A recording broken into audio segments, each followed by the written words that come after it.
Okay, so we're going to have a look at the next section of constant acceleration, which is about harder SUVAT problems. We've got this one here as a starter. Let's have a go. A bit challenging, this one.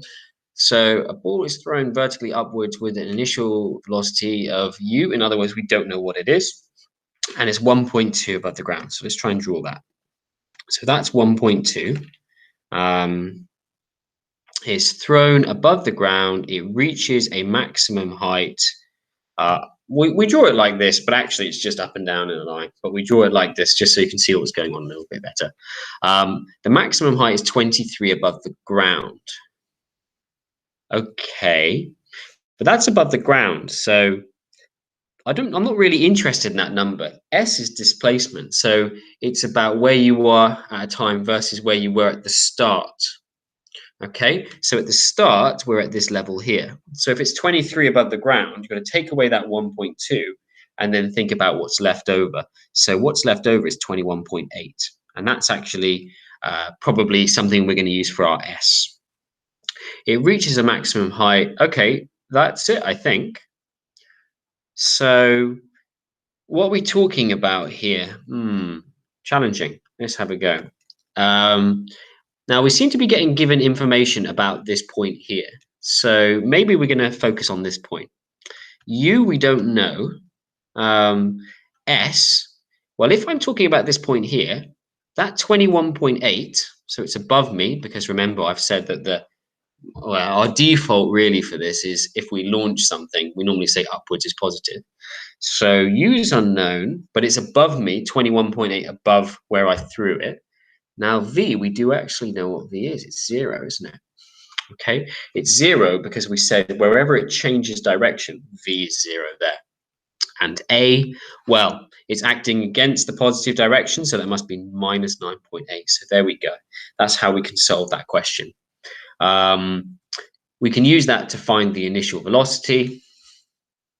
And for B, the velocity which it strikes the ground. Okay, so when we move to this one, we need to think about it again, starting from scratch, basically. Strikes the ground. Well, that's going to be about when I'm minus, that's going to be about when S is below U. I'm minus 1.2. I will know what U is because I will have worked out in part A. I know what acceleration is. So there we go. I've got three bits of information. So let's just reveal.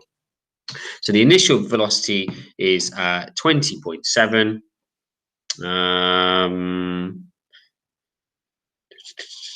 Apparently we get 21.2 as an answer. So it looks like they're doing a different method here. Do they show another method? Yes. So this is what I would do. I would do this one here for part 2.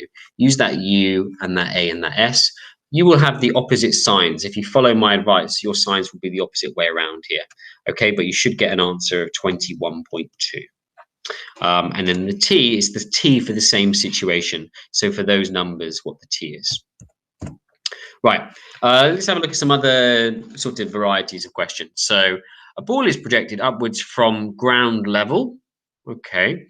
How long is it at least 10 above the ground? At least 10. So we're looking at 10, and then we're looking at more than 10. So all of this stuff counts. In other words, we're interested in sort of these points here, it sounds like. The ball is projected vertically upwards. So let's make up our positive direction from ground level, speed of 20. Okay, well, we would put down 20 there. A, so if up is positive, then acceleration's acting against that. It must be negative. And we seem to be interested in 10 above, so positive 10. Okay, and that's when we made up our positive direction. So this will give us some values of T. It should give us two values. First, when it's here, and then later on, the next T value should be this point here. Okay. So yeah, there we go. They're both sort of sensible answers that are valid. And determine the amount of time. So it's the gap between those, isn't it? It's the time between those, which is 2.9 seconds. Okay, so just another sort of type of question. So there's lots of different varieties of questions. That's why you really need to know what's going on quite comfortably. Okay, it's not enough to just memorize. You need to really understand why we're doing the things that we're doing, and do lots of practice. So have a go at that question there on the board. And then we'll do, one more example after that.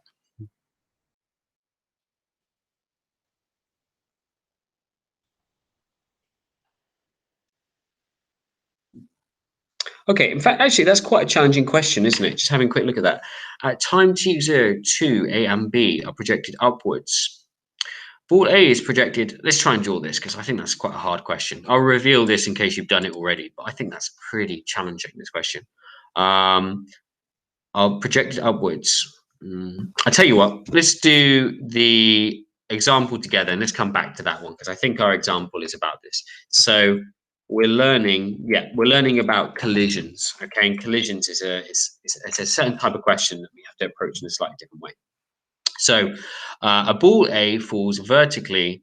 Yeah, let's do this one first. A ball A falls vertically from rest from the top of a tower 63 meters high. In fact, let's do this on a whiteboard so we've got a bit more space. Yeah.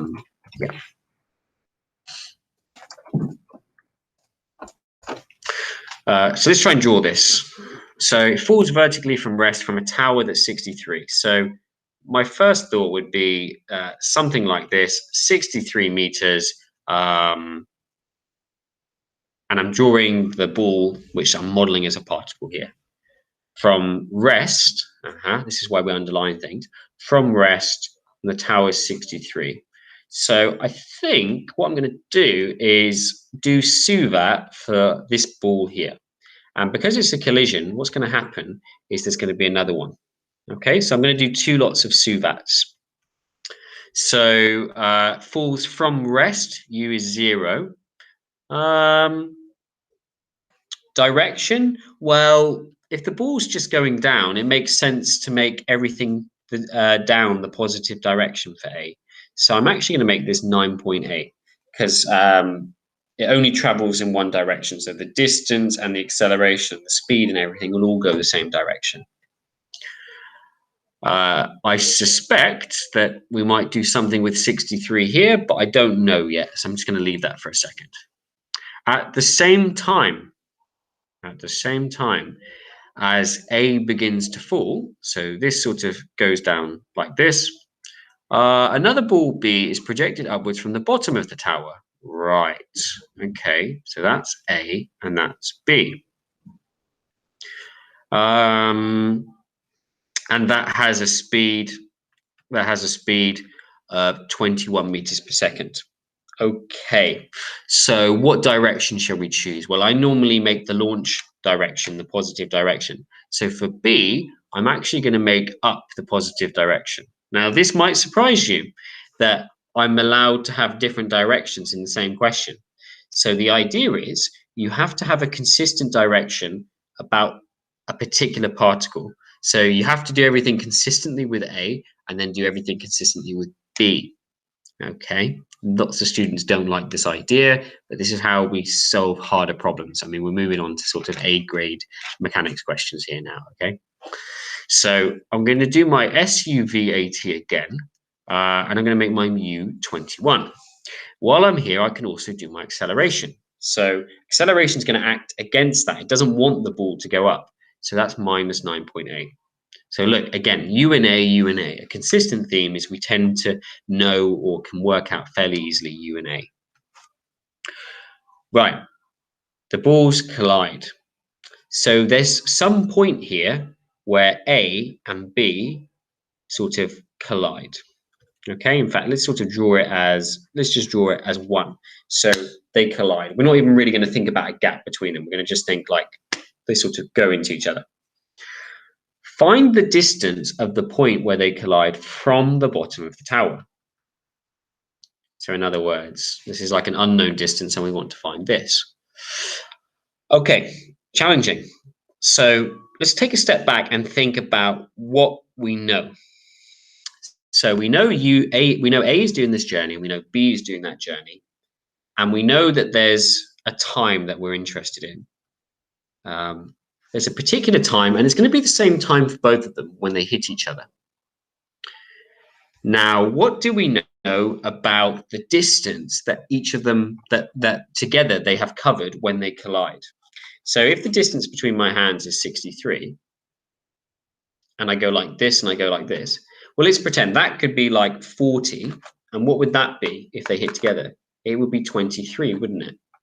So when they collide together, the total distance that both of them have moved is 63. That's going to be the secret to this question. Okay, so I don't directly know what this is, but I do know that the distance traveled from A plus the distance traveled from B must add up to 63, because that 63 must be accounted for. I don't know if it's like 40 and 23 or 60 and 3. I don't know how it's made up yet, but I do know that this is the case. All right. So what could I do with this? Well, U, A, and T and S, what connects them together? So S equals UT plus half AT squared. So let's do that for A and for B. So for A, UT, well, U is 0. So 0 times T, that's all going to disappear. Minus half, plus half AT squared. So it will be 4.9 T squared. So where did that come from? It came from UT, which will be 0 times T. Okay. T, I don't know T, by the way, plus a half times 9.8 times T squared. Okay, that's what will give me this one here. Let's do the same for B. So for B, so B is the one that's fired upwards. So S equals, well, U was 21. So for SB, it's 21T and then half of minus 9.8. This is all going to simplify to minus 4.9 T squared. So these are two equations that talk about the distance that these things have traveled. Now, I said that when we add them together, it should be 63. So let's add these together, and it should be equal to 63. And in fact, can you see that things are going to cancel here? This works out very, very neatly, doesn't it? So it looks as if 21T is going to be equal to 63. And I can use that to say this thing will happen when T equals 3 seconds. Okay? Well, you've always got to answer the question, find the distance of the point where they collide from the bottom of the tower. Probably easiest to use B, because you can use the displacement here to give you that value. So I know when it happens when I used when T is 3. So if I use that number, that should tell me the distance. So where was B? Where was B? Here's B. So let's try now putting 3 in there. So actually, we could do it over here, couldn't we? So 21 times 3 minus 4.93 squared. Look at my calculator. So if we type that one in, that's going to be 63 minus 4.9 times 9. So I've got 18.9 meters. That sounds possible, because it can't be any more than 63, 18.9, so it's 18.9 above the ground. Shall we have a quick check? Yes, we've got an answer here somewhere. There we go, 18.9 meters. So the secret to this one is really this line here. When they collide, it means the distances that they have traveled must add up to 63. And that was the secret to answering that question. Okay. Have a go then at this one here. This one's a nicer question to get started with that one. So try and put those ideas together. 5 marks. You should spend a little bit of time on this. Okay, think carefully about the directions. The direction has to be consistent for a particular particle. Okay, and if they collide, it means that their S's, their displacements, will add up to that total distance. You know, on the surface here, you'd have to double check. It looks like it's going to be 46 meters. That's what they're going to add up to together. So pause the video and have a go.